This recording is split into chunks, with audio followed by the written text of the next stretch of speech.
Morning, all. All right, so news of the day for all you fine people from around the National Hockey League, and today I'm wearing my Montreal Maroons hat and sweater.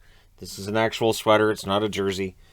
This is the old-fashioned style sweater, because I don't think the Montreal Maroons have had a new jersey in a while. So, and no relation to the Montreal Canadiens. I just figured Pat Maroon's in the news, so Maroons. Pat Maroon signs a 2-year extension with the Tampa Bay Lightning today worth $1 million per season. So that's a very good value depth signing for the Tampa Bay Lightning.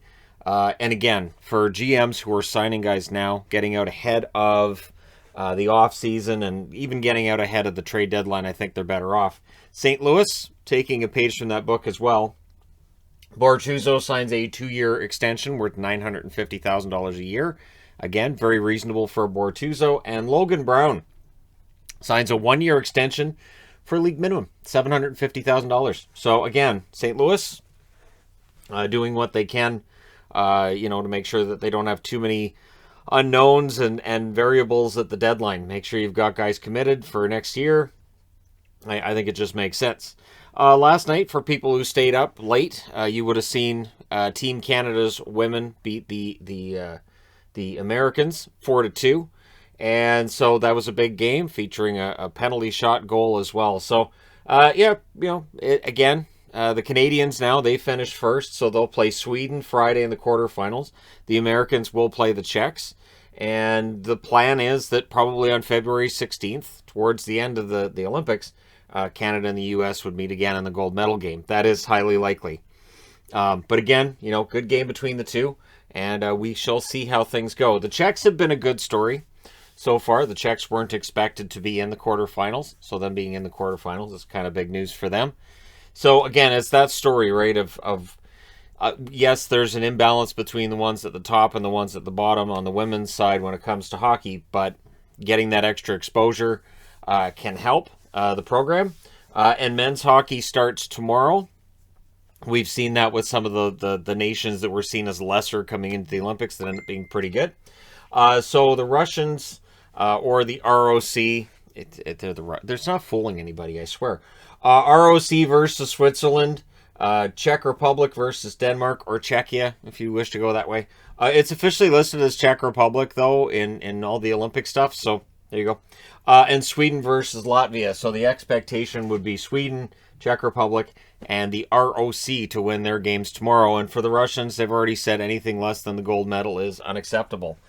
With the NHLers not going, they don't see any reason that the Russians won't win gold, and I can't argue with that. They probably should end up winning the gold. But we'll see what happens, right? Because once the games get going, you can get some surprises.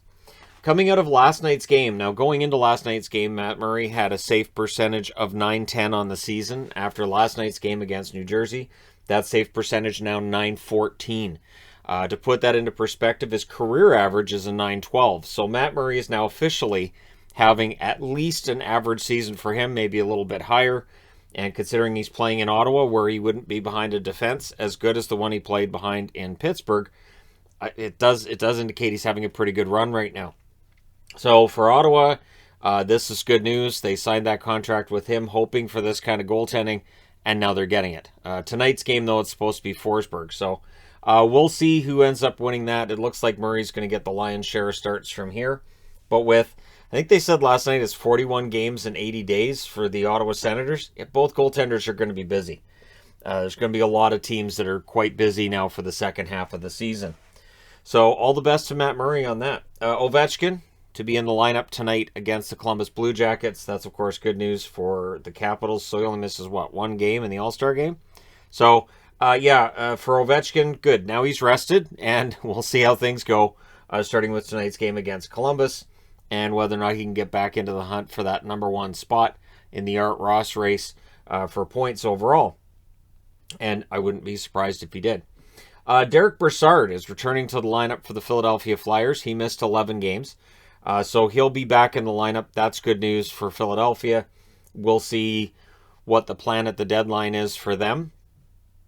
And who gets sold off and who doesn't. Of course, everybody's talking about Giroux, but at this point, it's just talk until they actually sit down and get him to talk to them about what his plans are and where he'd want to go or whatever, right? So we'll see what happens there. The Toronto Maple Leafs, the good news is Matthews apparently telling Coach Sheldon Keefe he feels okay. We haven't heard anything about whether or not he has a concussion, so his status is unknown at this point. And so that's an important one, of course, for Toronto because Matthews is of the utmost importance to the team. So if he misses some games, that could make things a little tougher for Toronto as they do their West Coast swing. But, they do have depth in that lineup. So we'll see how long he's out for. Attendance news, too, from Canada. So 50% attendance is going to be allowed in both Ontario and Quebec. BC's been at 50% attendance throughout. And full attendance will be March 14th. I have a feeling it'll be full attendance in Vancouver, probably February 21st. I know that's when that's all supposed to expire. So we should be back to full attendance in Canada by the middle of next month. I know that there was discussions about whether or not teams might try to move some games into the U.S. or whatnot. I don't think that ends up happening, but again, if it ends up happening, I'll be here to report on it when it does. So there you go. Let me know your thoughts in the comment section below as always. Don't forget to hit like and subscribe if you're browsing your way through. You just happened upon this video. Thank you guys so much for watching, for all your support. I will talk to you again soon.